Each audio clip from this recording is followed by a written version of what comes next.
5 अगस्त 2024 का दिन, जो बांग्लादेश के इतिहास में एक ऐतिहासिक दिन रहेगा। शेख हसीना 15 साल तक राज करने के बाद बांग्लादेश से पलायन करती है। वो शायद इंडिया या फिर लंदन की तरफ गई है, वहाँ रिफ्यूज मांग रही है। उनके बांग्लादेश से निकलने के ठीक बाद प्रोटेस्टर्स ने उनके घर में धावा बोल दिया और उनके आलीशान घर को लूट लिया। यहाँ तक कि उनके पिता शेख मुजीबुर रहमान की मूर्ति पर भी लोगों ने अपना गुस्सा निकाला। दोस्तों, आइए जानते हैं असल में क्या हुआ था।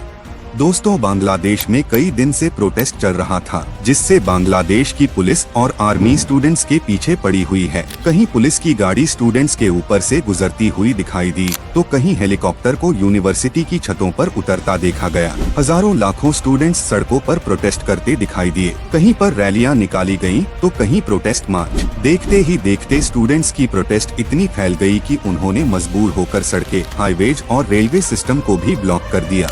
नौबत यहाँ तक आ पहुँची कि बांग्लादेश की सरकार ने पुलिस के साथ साथ आर्मी को भी स्टूडेंट्स के बीच लाके खड़ा कर दिया। लोकल मीडिया तो वैसे ही कुछ रिपोर्ट नहीं दिखा रहा था, ऊपर से इंटरनेट, सोशल मीडिया और सबसे बढ़कर व्हाट्सएप भी ब्लॉक कर दिया गया और कुछ इलाकों में कर्फ्यू लागू कर दिया गया। कर्फ्यू भी ऐसा वैसा नहीं, बल्कि शूट एंड साइट के आदेश जारी कर दिए गए और कई स्टूडेंट्स के ऊपर डायरेक्ट गोलियां भी चलाई गयी, जिसमें ऑफिशियल 300 स्टूडेंट्स मारे गए और अनऑफिशियली देखा जाए तो 1000 से ज्यादा लोग मारे गए हैं। कई लोग जख्मी हुए और कई स्टूडेंट्स को अरेस्ट कर लिया गया।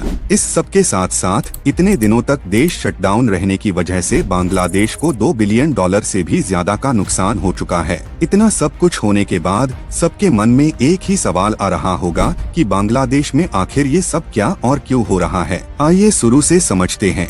दोस्तों, इस सब की शुरुआत 5 जून 2024 को हाई कोर्ट के एक फैसले के बाद से हुई, जब उन्होंने बांग्लादेश सिविल सर्विसेज में कोटा सिस्टम को वापस से लागू कर दिया। शुरुआत में कुछ कामनेस प्रोटेस्ट देखे गए, लेकिन उसके बाद ईद की छुट्टियां आनी थीं। इसी वजह से देश भर में प्रोटेस्ट पोस्टपोन कर दिए गए। ईद के बाद स्टूडेंट्स ने दोबारा प्रोटेस्ट शुरू कर दिए और इस बार ये कुछ ज्यादा सीरियस थे। उन्होंने सड़कें ब्लॉक की और कोटा सिस्टम को खत्म करने की मांग की, लेकिन देखते ही देखते इसमें और भी कई वजह शामिल हो गयी। बांग्लादेश में अवामी लीग पार्टी की गवर्नमेंट है और इसी पार्टी का एक स्टूडेंट ग्रुप है जिसे छात्रा लीग कहा जाता है। छात्रा लीग के मेंबर्स ने प्रोटेस्ट करने वाले स्टूडेंट पर कई बार हमले किए और वो भी पुलिस की सपोर्ट से। इस मामले पर स्टूडेंट्स जो पहले सिर्फ कोटा सिस्टम के खिलाफ प्रोटेस्ट कर रहे थे, उनमें गुस्से की एक लहर दौड़ गई। लेकिन तभी 14 जुलाई 2024 को बांग्लादेश की प्राइम मिनिस्टर शेख हसीना ने कुछ ऐसा बयान दिया जिन्होंने मामले को और गंभीर बना दिया। उनका कहना था कि फ्रीडम फाइटर्स को अगर जॉब्स में कोटा नहीं दिया जाएगा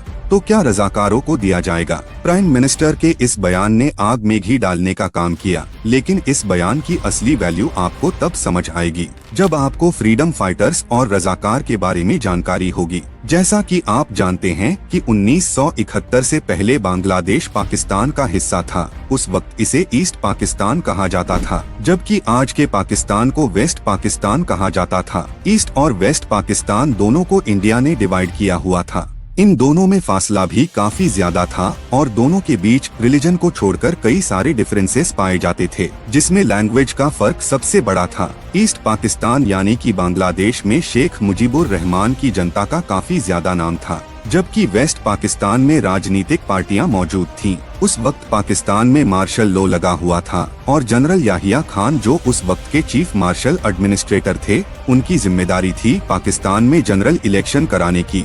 इन इलेक्शंस में ईस्ट पाकिस्तान की अवामी लीग को काफी कामयाबी मिली, जिन्होंने ईस्ट पाकिस्तान की 169 सीट्स में से 167 सीट्स को क्लीन स्वीप कर दिया। अब पाकिस्तान की नेशनल असेंबली की कुल सीट्स 300 थीं, जिनमें से 167 यानी आधी से भी ज्यादा सीट्स ईस्ट पाकिस्तान की अवामी लीग ले चुकी थी। इसका मतलब था कि Awami League National Assembly of Pakistan में अपनी गवर्नमेंट आसानी से बना सकती थी, लेकिन उस वक्त की मिलिट्री लीडरशिप ऐसा नहीं चाहती थी, जिसके चलते ईस्ट पाकिस्तान में सिविल डिसोबीडियंस की प्रोटेस्ट चल पड़ी।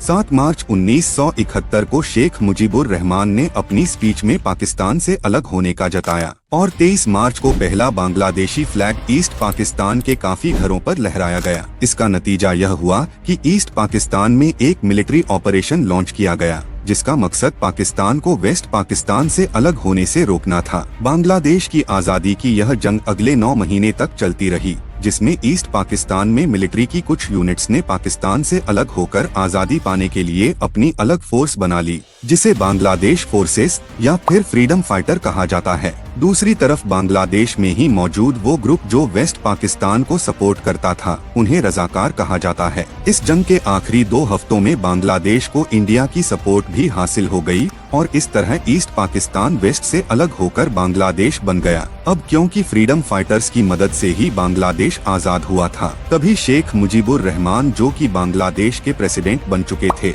उन्होंने बांग्लादेश सिविल सर्विसेज में फ्रीडम फाइटर्स के लिए 30% अलग से कोटा रख दिया। 1997 में यानी कि लिबरेशन वॉर के 26 सालों के बाद बांग्लादेश सिविल सर्विसेज में फ्रीडम फाइटर्स की भर्ती काफी कम हो गई, जिसके चलते गवर्नमेंट ने यह कोटा सिर्फ फ्रीडम फाइटर्स के लिए ही नहीं बल्कि उनके बच्चों के लिए भी बढ़ा दिया गया। और फिर 2010 में फ्रीडम फाइटर्स का कोटा उनके पोते पोतियों के लिए भी एलिजिबल कर दिया गया। लेकिन इसके बावजूद भी सिर्फ 10% ही फ्रीडम फाइटर्स ये कोटा ले रहे थे और बाकी का कोटा बेकार हो जाता। अब पूरे देश में जो लोग मेरिट पर हार्ड वर्क करके सिविल सर्विसेज की नौकरी हासिल करना चाहते थे, उनका कोटा 44% था और वह भी अब कम पड़ने लगा। और ये बात स्टूडेंट्स को काफी खराब लगती थी कि हम इतनी मेहनत करने के बाद भी मेरिट के 44% कोटा में भी नहीं आ सकते, जबकि फ्रीडम फाइटर्स का वारिस कुछ न करके भी आसानी से गवर्नमेंट जॉब हासिल कर सकता है। 18 मार्च 2018 को बांग्लादेश के कोर्ट में कोटा सिस्टम के खिलाफ एक पिटीशन फाइल हुई,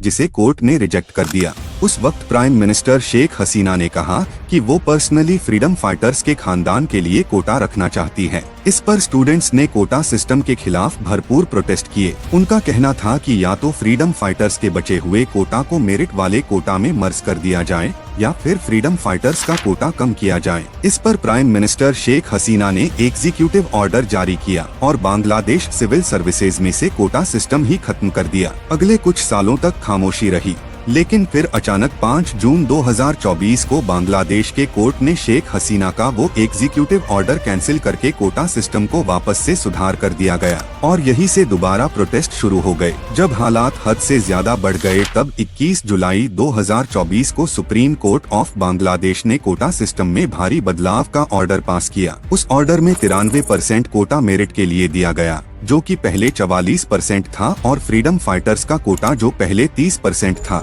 उसे कम करके 5% कर दिया गया। 1% माइनॉरिटीज और 1% असक्षम लोगों के लिए फिक्स किया गया और इन सब में करीब 300 स्टूडेंट्स ने जान गंवाई। लेकिन हकीकत में ये आंकड़ा 1000 से ज्यादा का है। लेकिन स्टूडेंट्स तब भी डटे रहे, प्रोटेस्ट करते रहे और उन्होंने ठान लिया कि जो उनकी मृत्यु हुई है, इसको हम वेस्ट नहीं जाने देंगे। बाद में लगातार प्रोटेस्ट चलने के बाद शेख हसीना ने कहा कि हम ये कोटा विड्रॉ कर लेते हैं, जिससे शेख हसीना को लगा कि इससे स्टूडेंट्स अपने घर चले जाएंगे। लेकिन तब तक स्टूडेंट्स का सब्र का बांध टूट चुका था, क्योंकि जिस तरीके से शेख हसीना ने उन पर टॉर्चर किया, जिसने कई लोगों को मार डाला, जिससे स्टूडेंट्स और भी गुस्से हो गए और कहने लगे कि इतना खून खराबा हुआ है, अब तो शेख हसीना को माफी मांगनी ही पड़ेगी, शेख हसीना को रिजाइन देना पड़ेगा। लेकिन शेख हसीना ने इस बार भी डबल ब्रेक डाउन करना शुरू किया। पुलिस ने स्टूडेंट्स को अरेस्ट करना शुरू किया और टॉर्चर किया। स्टूडेंट लीडर को टॉर्चर करके ये स्टेटमेंट दिलवाया कि हम अपना प्रोटेस्ट वापस ले रहे हैं। स्टूडेंट्स के ऊपर हेलीकॉप्टर से शूटिंग हुई, उसमें भी कई लोग अपनी जान गंवाते हैं। अब स्टूडेंट्स की एक ही मांग थी, जो कि शेख हसीना का रिजाइन। दोस्तों, फिर 5 अगस्त का दिन आता है। तब भी स्टूडेंट प्रोटेस्टर्स और रैली निकालते हैं और तब हसीना ने अपने पार्टी वर्कर्स को कहा कि ये जो रैली कर रहे हैं, इनके खिलाफ अब आप भी सड़क पर उतर जाओ। छात्र लीग अब आवामी लीग को काउंटर करेगी। अब ये आवामी लीग के जो थे, इनके पास बंदूकें थी। हसीना ने सोचा कि ये बंदूक देखकर 1-2 की मौत होती है तो ये प्रोटेस्टर्स अपने आप चले जाएंगे, क्योंकि कोटा तो मैंने पहले से ही विड्रॉ कर दिया है। लेकिन जैसा सोचा वैसे नहीं हुआ। गोलियां चलती है और एक ही दिन में 100 से भी ज्यादा लोग मारे जाते हैं और तब सारे स्टूडेंट्स बेफाम हो जाते हैं और पूरे देश के स्टूडेंट्स ढाका आने लगते हैं और शेख हसीना के घर को घेर लिया जाता है। ज्यादातर लोग चाहते थे कि शेख हसीना इस्तीफा दे दे और कई मासूम की जान जाने के बाद स्टूडेंट्स की जीत हुई। शेख हसीना को फाइनली इस्तीफा देकर पलायन करना पड़ा। दोस्तों, आपका इसके बारे में क्या कहना है? कमेंट में जरूर से बताइए। वीडियो अच्छा लगा हो तो एक लाइक करके चैनल को सब्सक्राइब जरूर करें।